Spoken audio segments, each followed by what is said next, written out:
So after reacting to the episode 1, reacting to the opening, as well as doing a review and a breakdown of the whole episode 1 this week, I decided I have to do a breakdown of the whole opening as well, so here it is. This video will be containing spoilers since I'm going to be talking about the manga of the whole arc, and there's a chance that I talked about the future of the manga and the future arcs. I'm gonna talk more about the visual than the song, so let's start by saying I love the song. I don't think it's necessarily something new, or they didn't risk anything. They went more safe in terms of the song. The instrumental is pretty generic, but it doesn't mean that it's bad. It's actually really good. And then the vocals of Milet and Man with a Mission complement each other pretty well as well. And the lyrics definitely fits with all the character development and the characters in this arc and what happens. So in terms of the lyrics, it's really good as well. If you want to catch that, it's somewhere on the internet. I'm sure you're.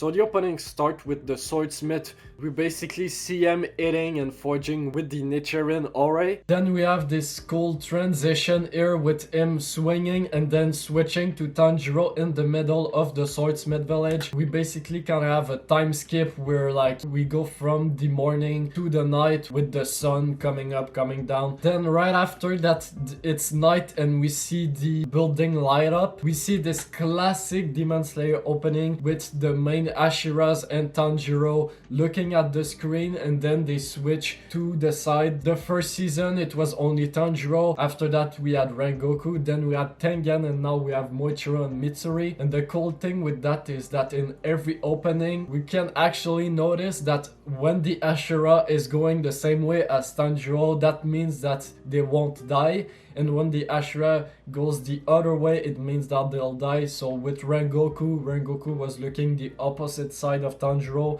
and we know what happened there. Then Tengen went the same side as Tanjiro, we know what happened. And now we see with Moichiro and Mitsuri going the same way as Tanjiro. And I'm guessing the background of them is basically the lights from the buildings of the swordsmith at night. After this we have a scene with Kotetsu and Tanjiro just watching basically the swordsmith forging the swords. After this we get a glimpse of Moichiro's backstory. I love the lighting, the yellow lighting here with the leaves falling, the yellow leaf. It just looks amazing. It's definitely one of the best shots of the whole opening in terms of just how beautiful it looks. And at the start as well we can see Moichiro's brother Yoichiro's Aori, which is black with like greenish blue. It looks amazing, and I can't wait to see Yoichiro in the anime as well. After that we have a scene with Moichiro fighting against the Yoichi doll, and this key animation was made by Mitsuru Obunai. I'm sorry if I butchered his name, but this guy is the same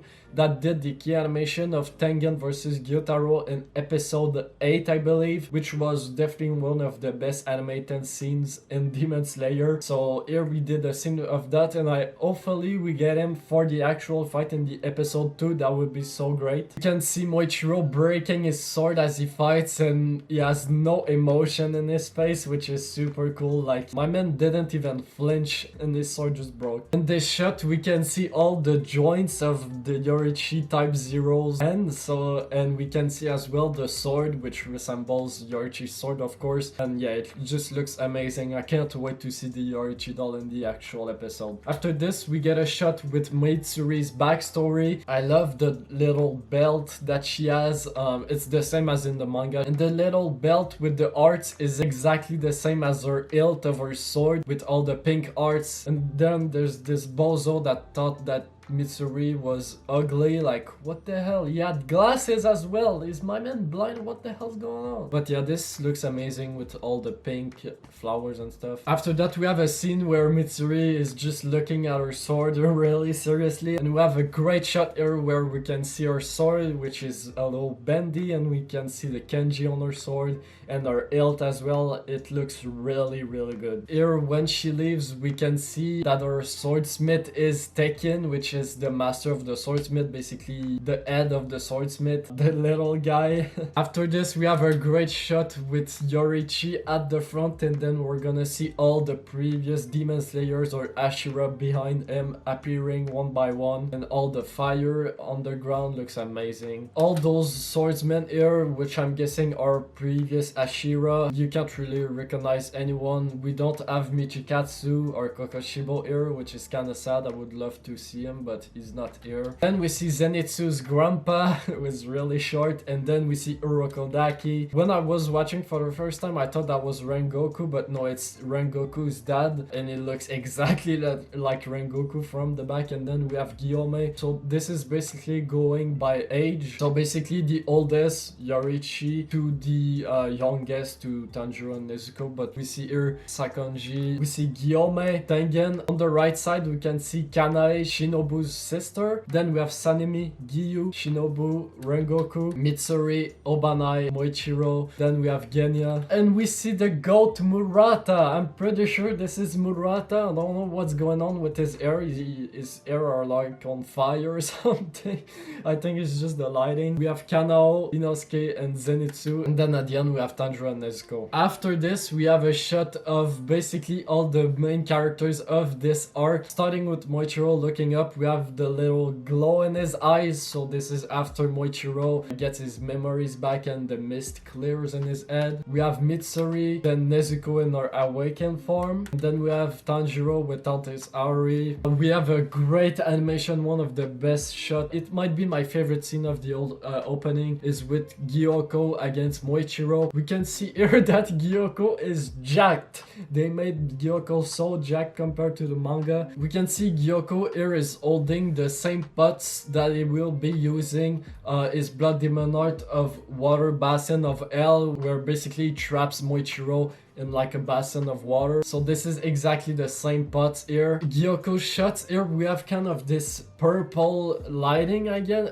around him. So I wonder if there's actually gonna be this kind of purple thing around him when he uses his attack, especially in his final form. This might be a little foreshadow to that. He doesn't really shoot like water jets like this in the manga. So I'm guessing this is a little foreshadowing to when he's going to trap Moichiro in his water pot. This is definitely a foreshadowing to that moment. I love the little glow that they're using on his sword. The blue glow is really good. I love the stance that Moichiro is using here. I hope he does fight like this in the actual anime. It just looks so good. And then yeah, this whole scene with Moichiro blocking the attack with like the water basically forming like a tornado just looks so amazing, and the ground breaking, and just yeah, this shot with the ground exploding with Moichiro. Yeah, this is definitely my favorite scene in terms of animation. And the key animator for this scene is Masayuki Kunihiro. So shout out to you, my man.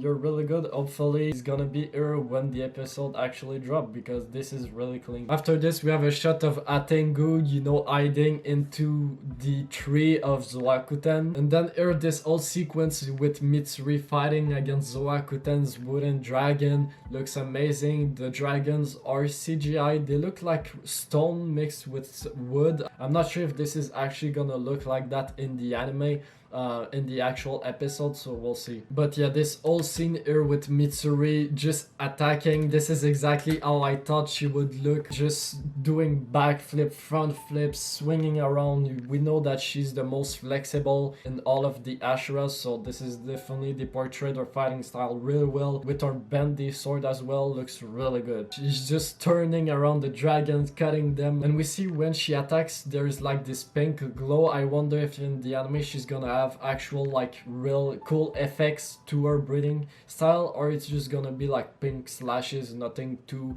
much. We'll see. After this, we have a huge, kind of a huge spoiler where Nezuko is standing in the sun, you know, in an open valley, obviously foreshadowing the end of this arc. This whole camera movement is really good as well, and the grass looks beautiful. The grass looks so realistic. It's yeah. This scene with Tanjiro is definitely one of the best scenes of the old swordsmith, when his sword turns red with Nezuko Blood Demon Art. He awakens his marks and he whoops the demons. I love that his eyes are glowing red.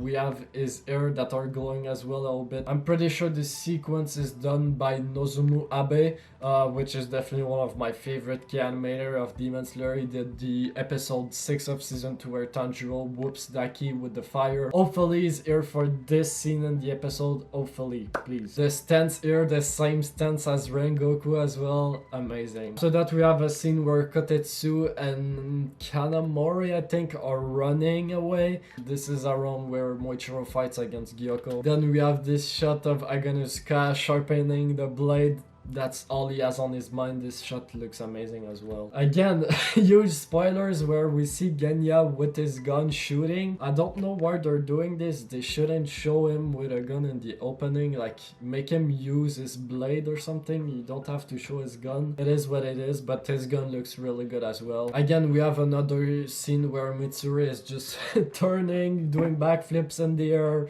Classic Mitsuri with her bendy sword. After this, we have a shot of Moichiro throwing the sword to Tanjiro. This is at the end of the arc when with basically the sword that was in the Yorichi Type 0 and that Aganuska was sharpening, and it looks really great. You can see the blade here, it looks really good with like the fire all black. It looks really good. Again, here we have Nozumu Abe again back with it with the kind of same scene here with Tanjiro, and we see the reflection of Yorichi besides him. We see the marks on Tanjiro, his eyes lighting of the fire of sun breathing. Looks amazing. Yorichi in his selfless state, so good. You see them having basically almost the same stance, so good. You can see the classic Nozumu Abe with the smears on the sword in the end. It's just Nozumu Abe is a master at his craft. He's just amazing. After this, we have a shot with all the crows. I'm guessing this is after the fight where they're gonna tell the message to Kagaya. We see the crow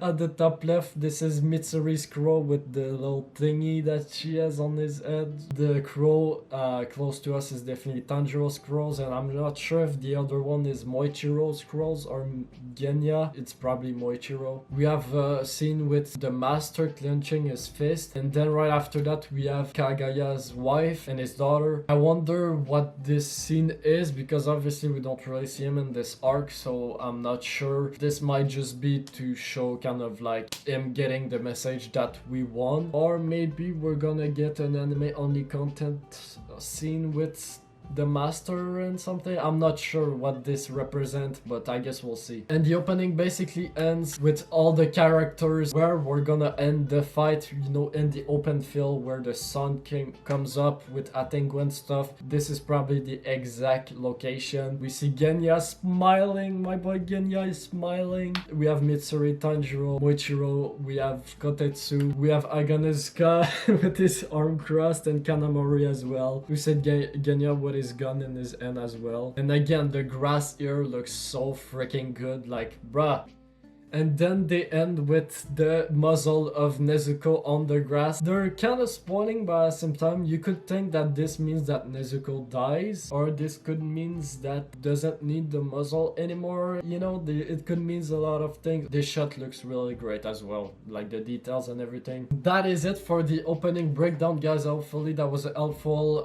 I tried to break down everything. If I missed some things, which I doubt, tell me in the comments. I will be reacting to episode 2 this Sunday. I will be reacting to the new ending that we'll get, and I will be doing a breakdown of the new ending and episode 2 as well, so a lot of Demon Slayer content coming your way. Don't forget to like the video if you enjoyed this type of content, and subscribe to don't miss out on the rest, and I guess I'll see you guys next time. Alright, see ya!